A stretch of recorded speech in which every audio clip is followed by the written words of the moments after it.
Okay. Now, for this next, so this was the introduction to the holistic ecological approach. Now, for this next part of the presentation, I would like to focus more on the applied sports psychology and how the holistic ecological approach informs the way that I apply sports psychology in my work as a sports psychology practitioner in the Danish National Elite Sport Organization or Olympic Committee called Team Denmark. Allow me first, though, to point to a number of unfortunate tendencies, at least that's how I see it, in sports psychology when we talk about young athletes and talent development. Well, first, there is a tendency that often working with young athletes is left to novice consultants. And I guess we all know why. It's because that's the way you get started. You start off by working with young athletes. These novice consultants sometimes come to think of sports psychology almost as a school curriculum. And then they arrange a series of workshops, one about goal setting, one about visualization. I'm sure you can all finish the list. The idea seems to be that when you've then finished the workshop series, you are in a sense educated in sports psychology as an athlete. Typically, these workshops are removed from the context of their sport, and they take place in a classroom or a meeting room. And oftentimes, the athletes are mixed from different sports. The coaches are rarely present in these workshops, and therefore they are unable to follow up on the perspectives in the daily training. They do not know what's going on in the workshops. And this all comes together to make it real difficult for the athletes to transfer the knowledge and skills they acquire in the workshops to the training ground or to the competitions.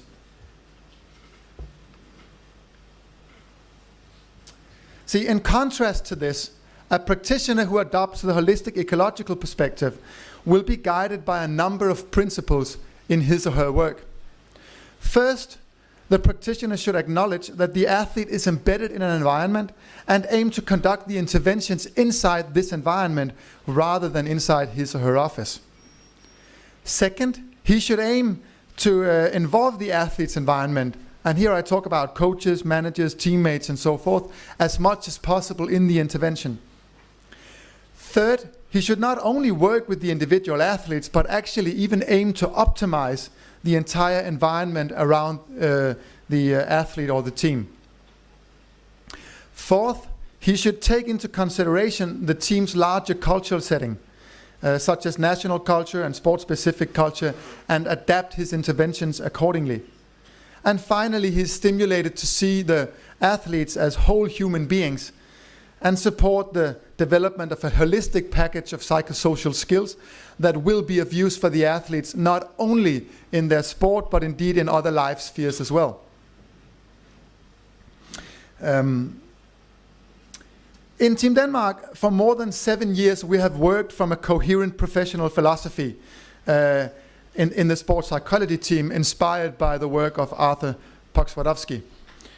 In a recent update of this philosophy, in the team, these principles, the principle of the holistic ecological approach, have been integrated as, you could say, guiding principle in the way that we do all of our work, not only for me, but indeed for all my colleagues as well. And by the way, so have third wave cognitive approaches such as mindfulness and ACT and MAC, but that's another story. I'll give you that one another time.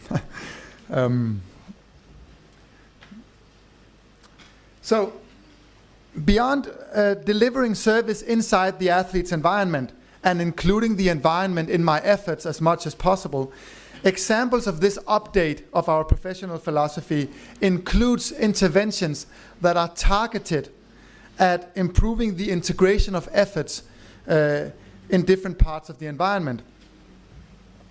Now, this could, for example, be improving the dialogue and the understanding between the national team coach and the club coaches, between parent and coaches, between the school and the sports settings, and so forth. So in the last number of years, we have initiated a range of projects with the specific aim to develop more integrated environments where athletes do not meet ill-coordinated or even contradicting demands, which, I think, as we all know, they often do in real life. Okay. In this final part of my presentation is a case example. I would like to talk to you about organizational culture. It revolves around organizational culture, which, as you saw before, is a key concept in the holistic ecological approach. More specifically, the example describes my work to improve the organizational culture in a team of Olympic sailing coaches. I've been associated with the Danish Sailing Federation for 8 years. In the beginning, it was mainly focused on the athletes, but in recent years, it's been more and more focused on the coaches. I will just say a few words about organizational culture first, though. Organizational culture is a concept that has received relatively little attention in sports psychology, but it is also a concept that is increasingly being recognized for its importance for athlete development and performance. So organizational culture has been identified as having an impact on performance all the way to the Olympic level. It has been identified as what has been termed a twilight zone between the individual and mental skills focus of much sports psychology and the more sort of macro level policy focus of sports management. It has been identified as a key feature, as I said before, of successful athletic talent development environments. It has also been argued that sports psychology practitioners need to have a deeper understanding of this concept, because the creation of high performance culture falls within the tasks, the key task of the sports psychology practitioner. It has, however, also been noted that sports psychologists are often not educated to deliver services that are aimed at optimizing organizational culture, because what we meet at the universities are very often more focused on the individual athletes and the team. The vantage point of this intervention was the definition of organizational culture provided by Edgar Schein, who is an organizational psychologist. I won't go through this entire definition, so for present purposes, I will simply shorten it to how we do things. How we do things in this team. That's enough for now.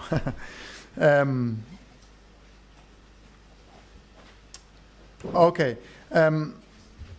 The team of coaches consists of 6 full-time coaches and 3 part-time coaches. Although most of these coaches are Danish, we also have 2 other nationalities in the team. Now, when the performance director first came to me, the performance director of the team, he realized that even though athlete-centered sports psychology interventions had helped the Danish sailors a lot through the recent years, it was not enough. He had a clear sense that we needed to address the functioning of the team of coaches. So we dedicated a lot of time, and we decided to make team culture and values a priority over the next year. It turned out to be 2 years, but that's another story. And we started out with a 2-day retreat. The first task during this retreat was for the coaches to interview each other about the current problems that they experienced in the team. They could list a whole bunch of these problems, but the most important ones were that different coaches would give what they called mixed and contradicting messages to the athletes. And this would mean that the athletes would often end up spending too much time trying to sort out organizational issues and too little time on sailing fast. In other words, the athletes experienced what has been termed organizational stress.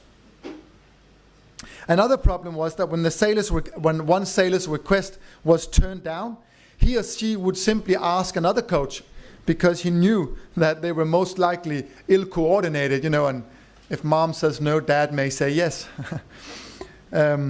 It was also mentioned as a problem that a lack of a clear culture and lack of clear values left the coaches uncertain about what was expected of them and what would be the right thing to do in a number of different cases. And for quite a few of these coaches, this created some amount of, or some level of stress. So the coaches, illustrated that they found it to be sometimes a stressful environment. This ill coordination also meant that the coaches would work together less often than they would actually like to. And finally they found it problematic because some athletes would sometimes change from one level to the next, or from one class of boats to the other. And in that case, they would of course have a new coach. And whenever they had a new coach who did things differently, the athletes would be confused about what is the right way to perceive or to pursue an elite career. So the second step of this process, still during the 2 days retreat, the coaches would interview each other about situations in which being part of a coaching team improved their performance as coaches. So they would interview each other, and then they would read the stories aloud for each other in the team. And when they did this, the other coaches were instructed to take notes and to listen for core values in those stories. They were then asked, as a third step, to produce a 5-minute video. This video should illustrate a desirable future for the team. In these videos, the coaches, and they were quite fun, they would act out little interviews with athletes or with foreign competitors, highlighting how the team had evolved from one place into another one. And again, when we saw these videos together, the coaches were instructed to take notes and look for core values in the videos. Producing these videos led to a number of fruitful discussions about what is actually the core mission or the core competencies and the core values of the team. I think this was quite important for them to have this discussion, even if it wasn't planned. Now we were ready to distill the values and to draw out the essence of the discussions. So from their notes, the coaches were now grouped and prioritized main values of the team. And this was the process that took most of an afternoon. Among the rules of this process was that all values had to be formulated in active sentences and to start with a we. We do this or we do that. I've taken a few examples of these values and what we termed committed actions to live the values. This is the committed actions. And these included, so we dare focus on the sailors who wanted the most, not just the ones who are currently best. And this had committed actions such as we reward commitment and we reward athletes who prioritize their sport. Another one was that we are a coaching team, so we talk to, not about each other. And we can disagree among ourselves, but outside of the team we speak with one voice. And that we always seek sparring from each other whenever necessary. This is just an image from the process. And another values were that we communicate clearly, we place clear demands on the sailors, and we have clear rules and criteria in terms of selection for different teams and championships. And the last one that I took here is that we set an example as role models. And I think one of the ones that turned out to be really important afterwards was the idea that we are fully present in training and competition. So no sailing coach today would ever take out their smartphone and check an email or whatever during training. That's a no-go now. It wasn't before. And that we prioritize time for our own recovery when we have long-term championships and so forth. So this is also just examples of values that we formulated.